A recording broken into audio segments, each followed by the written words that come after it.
खोया, जवानी नींद भर सोया, बुढ़ापा देख कर रोया, सिराने मोट हंसती है। अंत समय में चौथी अवस्था सुधारना है तो फिर अभी से रमना पड़ेगा, अभी से लगना पड़ेगा। जो अभी से रम गया, अभी से लग गया, ये मत सोचो कि मैंने जो मंत्र पढ़ा वो गड़बड़ है, मैंने जो पाठ करा वो गलत है। मैं गीता जी का पाठ करती हूँ, मुझे पढ़ना नहीं आता, मुझे श्लोक नहीं आता, मुझे शब्द नहीं आते, मुझे अक्षर नहीं आते, सब बात की बात। अगर आपके मन में एक भाव हो, परम पूज्य संत शिरोमणि भारत के बड़े विख्यात कथाकार परम पूज्य श्री गुजरात के रहने वाले डोंगरे जी महाराज, जिन्होंने श्रीमद् भागवत कथा को जन जन मानस तक पहुंचाया था। परम पूज्य डोंगरे जी महाराज ने, जो कथा के इतने रसिक थे कि उनकी कथा जब होती थी तो हजारों हजारों भक्त, जैसे लाखों भक्त आज शिवपुराण की कथा को प्रियता से आनंद से श्रवण करते हैं। श्रीमद् भागवत कथा का प्रचार करने वाले इस पृथ्वी पर, भागवत कथा को जन जन मानस तक पहुंचाने वाले इस पृथ्वी पर अगर सबसे श्रेष्ठ वक्ता अगर कोई हुए हैं तो परम पूज्य श्री डोंगरे जी महाराज हुए हैं, जिन्होंने घर घर तक भागवत को पहुंचा दिया। अब जिन्होंने घर घर तक भागवत को पहुंचाया, श्री डोंगरे जी महाराज, उस समय की बात है, बहुत पहले। आप कभी बनारस जाएं, आप कभी काशी जाएं, आप कभी वाराणसी जाएं, आप कभी बनारस के लिए जाएं तो बनारस में जाकर, काशी में जाकर पूछिएगा, डोंगरे जी महाराज का चरित्र कोई भी बता देगा।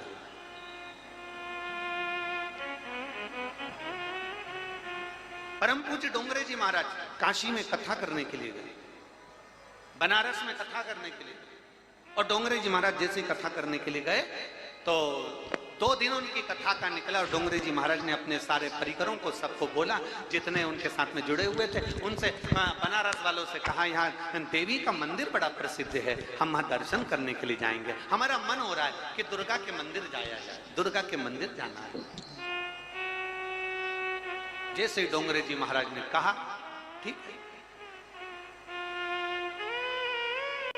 चलिए। डोंगरे जी महाराज अपने परिकरों के साथ में, डोंगरे जी महाराज अपने साथियों के साथ में, जो भी उनके साथ में सेवादार थे उनके साथ में मां दुर्गा का दर्शन करने के लिए गए। वहां जैसे ही दुर्गा जी के मंदिर में, देवी जी के मंदिर में परम पूज्य डोंगरे जी महाराज प्रवेश करते हैं, एक दीवाल से टिका हुआ एक ब्राह्मण, वस्त्र गला सा था, साधारण सा वस्त्र दिख रहा था, एक ब्राह्मण बैठकर मां दुर्गा का पाठ कर रहा था, मां दुर्गा की स्तुति पाठ कर रहा था। परम पूज्य डोंगरे जी महाराज की दृष्टि चली गई। इस कथा को एक एक शिव भक्तों को अपने दिल में बिठाकर रखना चाहिए कि कथा कहां जा रही है, उस पर आपकी चित्तवृत्ति चाहिए। डोंगरे जी महाराज की निगाह चली गई उस ब्राह्मण पर, और ब्राह्मण के पास में डोंगरे जी महाराज गए और जाकर उन्होंने तुरंत अपने साथियों से 21 रुपए लिए और ब्राह्मण देवता को दिए, प्रणाम करा, और प्रणाम कर कर परम पूज्य डोंगरे जी महाराज ने कहा, ब्राह्मण देवता, आप जो दुर्गा स्तुति का पाठ कर रहे हो, इस पाठ में बहुत सारी गलतियां हैं, आप इसको ठीक करें।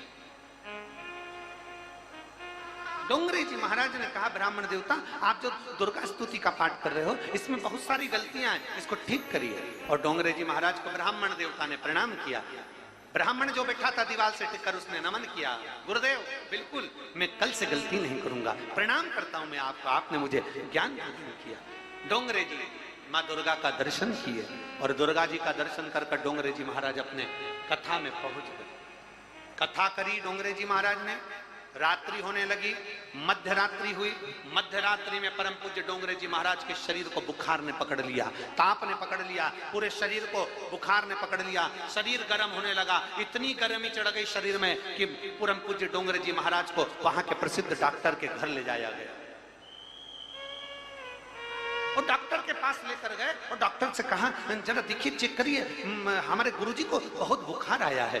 डॉक्टर ने चेक करा, बहुत तेज बुखार था। दवाई देकर डॉक्टर साहब ने डोंगरे जी महाराज को उनके निज निवास पर भेज दिया।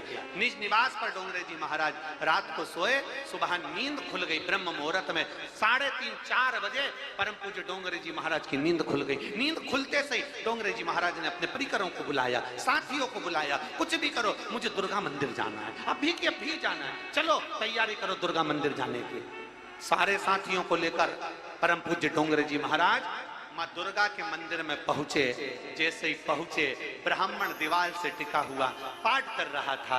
डोंगरे जी महाराज वहां पहुंचकर ब्राह्मण के हाथ जोड़कर कहते हैं, पाठ कर रहे हो? ब्राह्मण हाथ जोड़कर बोला, गुरुदेव अब मेरे पाठ में गलती नहीं हो रही है, पढ़ रहा हूं मैं, अटक अटक कर पढ़ रहा हूं, मेरे पाठ में गलती नहीं हो रही, मेरे श्लोक में गलती नहीं हो रही है, मैं अटक अटक कर पढ़ रहा हूं, मैं धीरे धीरे पढ़ रहा हूं, मेरे श्लोक में गलती नहीं है, मैं अब आराम से पढ़ रहा हूं।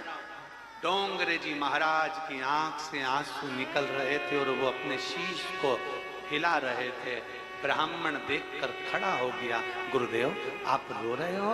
परम पूज्य डोंगरे जी महाराज ने ब्राह्मण के हाथ जोड़कर कहा, कल मैं आपके पास से गया, कथा करी, रात्रि को बुखार आ गया, बुखार में तब गया, डॉक्टर को दिखाने गया, वापिस आया, फिर बुखार चढ़ गया और उस बुखार में माँ दुर्गा का मुझे पहली बार दर्शन हुआ। उस दर्शन में माँ दुर्गा ने कहा, मेरा एक भक्त दीवार से टिककर भले कैसा भी पढ़ता था, उसके आड़े टेढ़े शब्द मुझे बड़े प्रिय लगते थे, अब वो अटक अटक कर पढ़ रहा है, मुझे अच्छा नहीं लग रहा। डोंगरे जी तुमने ये क्या कर दिया?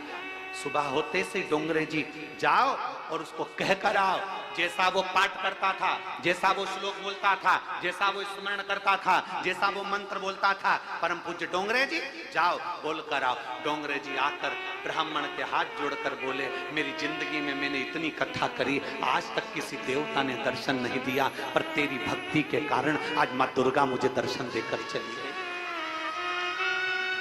तेरी भक्ति के कारण आज मां दुर्गा ने मुझे दर्शन दे दिया। और सुन ब्राह्मण देव, मैं हाथ जोड़कर निवेदन करता हूं, जैसे तुम पाठ करते थे, जैसे तुम बोलते थे, वैसा ही बोलना, क्योंकि मेरा भोलेनाथ, मेरी जगत जननी जगदम्बा, मेरे राम, मेरे कृष्ण, मेरे शिव तुम्हारे क्या बोल रहे हो उससे मतलब नहीं रखते।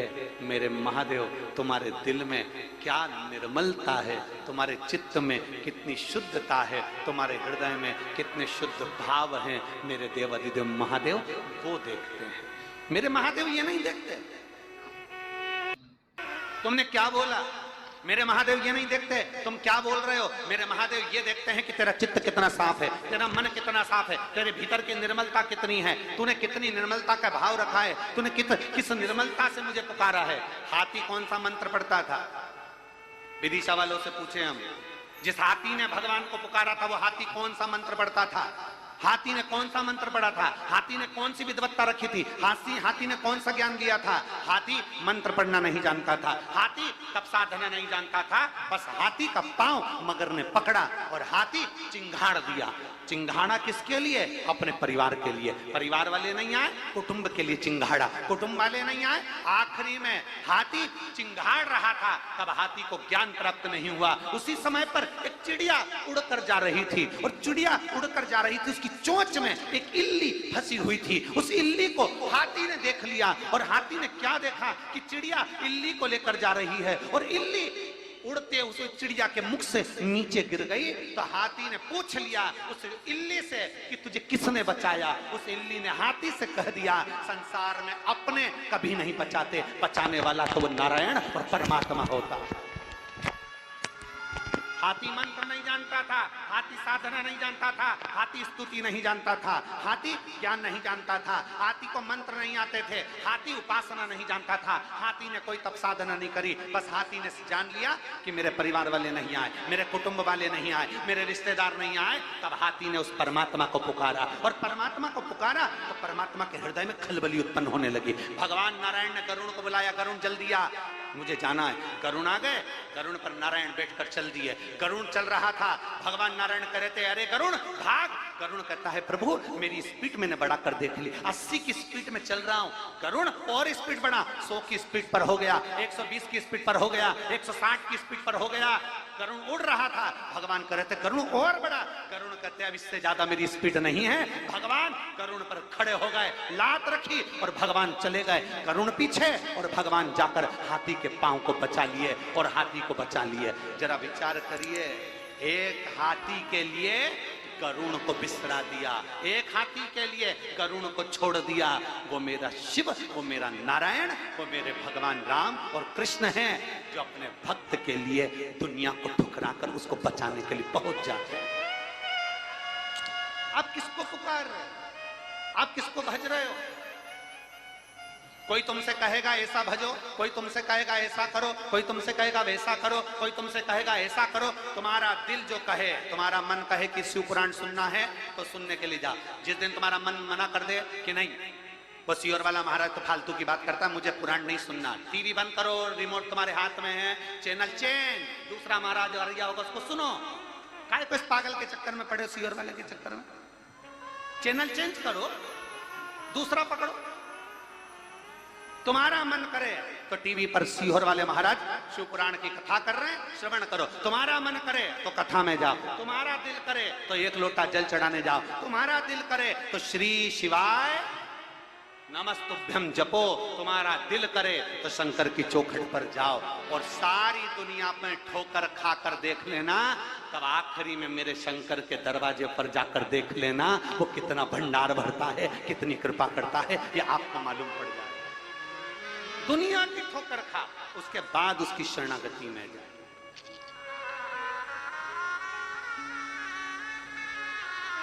वो साधारण नहीं। और मेरे भोले तेरा सहारा है, मेरे भोले तेरा सहारा है, मेरी नैया का तो किनारा है, मेरी नैया का तो किनारा। जब हमारा विश्वास दृढ़ हो जाएगा, जब हमारा भरोसा दृढ़ हो जाएगा, शिव को मिलने में देरी नहीं होगी। तुम्हारे एक लोटे जल में कोई साधारण बल नहीं होता, उसमें इतना बल होता है। जब आप पहले के समय में हम आपसे पूछें, जब आप लोग शिव महापुराण की कथा नहीं सुने थे, पहले का समय निकालो, तुम्हारा सबका निकालना। जिन जिन के घर से एक लोटा जल शिव जी के मंदिर में जा रहा है ना, वो अपना समय निकाल कर देखना। पहले का समय, जब से शंकर जी के मंदिर में जाना चालू करा उस समय, और उसके पहले का समय, जब शंकर के मंदिर में तुम मंदिर का ही पानी भरते थे, मंदिर का ही पानी भरकर शंकर जी को चढ़ा देते थे, एक वो समय था। और एक आज का समय, अपने घर का जल, अपने घर का लोटा, अपने घर से चलकर मंदिर तक जाते हो, एक आज का समय। दोनों का अंतर निकाल कर देखना कि पहले कितने धक्के खाए हैं, और जब से जल चढ़ाना चालू करा तब से महादेव ने हाथ पकड़ा कि नहीं। जरा अंदाजा लगा कर देखो, पहले का समय और आज के समय का अंदाजा लगाइएगा कि पहले कितने धक्के खाए, पहले कितनी तकलीफ की जिंदगी चलती थी। आज मेरे शंकर से एक लोटा जल जो तुम लेकर जाती हो, वो जल साधारण नहीं होता। शिव महापुराण की कथा कहती है, घर में जो रसोई घर होता है, वो रसोई घर में जो परिंदा होता है, जो हंडा होता है, जो मटका होता है, जो पानी का स्थान होता है, उसको हमारे यहाँ पितरों का स्थान कहते हैं। कौन सा स्थान है? जम के बोलो जरा। पितरों का स्थान।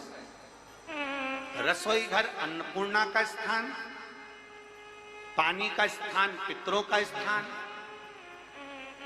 पितरों के उस मटके में से, हंडे में से पानी भरा, अन्नपूर्णा के उस रसोई घर से लेकर चले, घर के अंदर से लेकर सीधे शिवालय में पहुंच गए, शंकर जी को समर्पित कर दिया। पहले के समय में वास्तु दोष, पितृ दोष, काल सर्प दोष इतने होते थे, जिसको पत्रिका दिखाओगे वो बोलेंगे काल सर्प दोष है, पितृ दोष है, वास्तु दोष है, ये दोष है, इधर की दरवाजा तोड़ो, इधर बाथरूम बनाओ, इधर की सीढ़ी हटाओ, यहाँ बनाओ। सब कुछ कर कर देख लिया। जब सब कुछ कर कर देख लिया और लाभ नहीं मिला, तब एक काम कर कर देख लो, मेरे शंकर के मंदिर में जाना प्रारंभ कर कर देख लो, तुम्हें लाभ मिलना प्रारंभ। उसकी चौखट पर, उसकी शरणागति में, उसके द्वार जाकर दे। एक पत्र देखिए, अंदर हो गई और 8 गठाने डॉक्टर के हिसाब से ठीक नहीं। एक विश्वास, एक भरोसा, एक दृढ़ता। सारी दुनिया में ठोकर खाया, आखिरी में जब तुम्हारा दिल कर जाए कि शिव पुराण में सब क्या है, जब तुम्हारा मन कर जाए कि शिव महापुराण का लोग इतना विरोध करते हैं, शिव महापुराण के लिए लोग कह देते हैं श्री शिवाय नमस्तुभ्यम मत बोलो, एक लोटा जल मत चढ़ाओ, शंकर पे चढ़ा हुआ जल मत पियो, बेलपत्र मत खाओ, शंकर पर पूजन मत करो, शिवलिंग का स्पर्श मत करो, ये दुनिया के लोग करें। आखिर शिव पुराण का इतना विरोध हो रहा है तो शिव पुराण में आखिर ऐसा क्या है? अपने घर में एक गीता प्रेस गोरखपुर की शिव पुराण लेकर आ, उसका अध्ययन करो, प्रेम से बैठकर पढ़ो और पढ़ने के बाद विचार करो कि शिव पुराण में क्या लिखा है। सारी दुनिया में ठोकर खाने के बाद जो शिव की शरण में जाता है, मेरा महादेव उसका हाथ पकड़कर पार उतार देता है। ये शिव पुराण।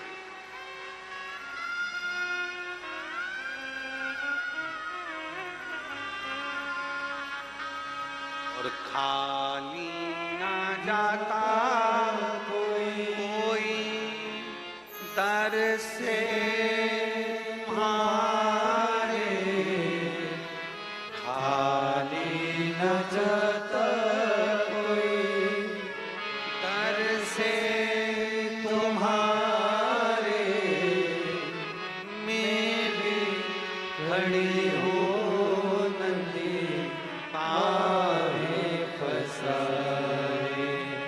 अपने से लगा लो गिरा जा रहा हो, उठा लो भोले अपने दर से अब तो ना टालो, गिरी जा रही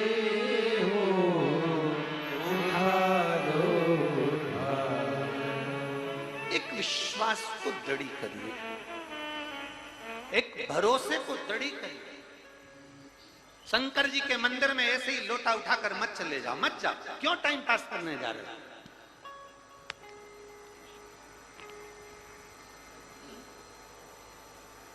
समय बर्बाद करने के लिए बिल्कुल कथा में मत जाओ। क्यों टाइम पास करने के लिए जा रहे हो?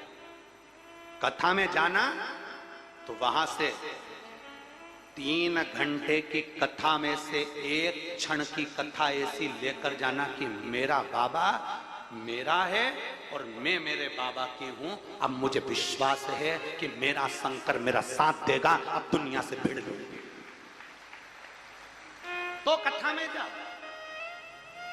200 ग्राम भोजन रोज करते हो, कितना खाते हो?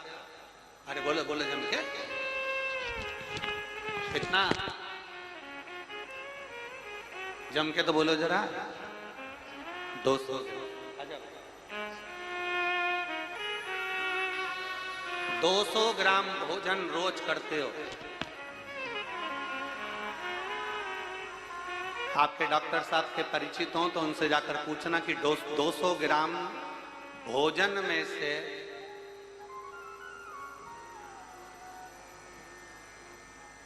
70% भोजन शरीर से निकल गया, 30% में पानी आदिक में निकल गया, कुछ परसेंट बचा।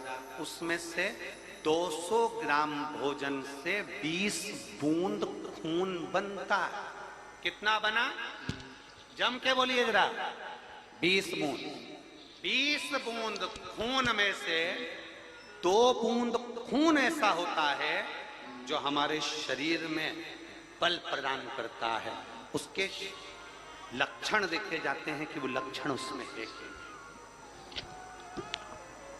200 ग्राम भोजन में से 2 बूंद खून हमारे शरीर को मरते दम तक चला देता है। उसी तरह 3 घंटे की कथा में से 1 सेकंड की कथा हमें शंकर से मिला देती है। मात्र 1 सेकंड, केवल 1 सेकंड की कथा, 1 मिनट की कथा अगर जिसने दिल से सुन ली, जिसने भरोसा कर लिया, जिसने विश्वास कर लिया, जो जान गया शिव मेरा में शंकर की, जो समझ गया, व्यर्थ समय बर्बाद करने के लिए शिव पुराण में नहीं जाना, व्यर्थ समय पर बर्बाद करने के लिए भीड़ नहीं बढ़ाना, जाना है भगवान शंकर पर भरोसा करने के लिए जाना कि मैं शिव पुराण की कथा में गई हूं, मैं आज से ये विश्वास लेकर जाती हूँ कि मैं अपने घर के पास में जो शंकर का मंदिर होगा वहां 1 लोटा जल चढ़ाऊंगी, मेरे घर के बच्चे को भेजूंगी, परिवार को भेजूंगी, और घर का एक एक बच्चा शंकर को 1 लोटा जल चढ़ाएगा। और ये मेरा विश्वास कहता है कि बुरे वक्त में कोई काम नहीं आएगा, तब मेरा देव अधिदेव महादेव नंदी लेकर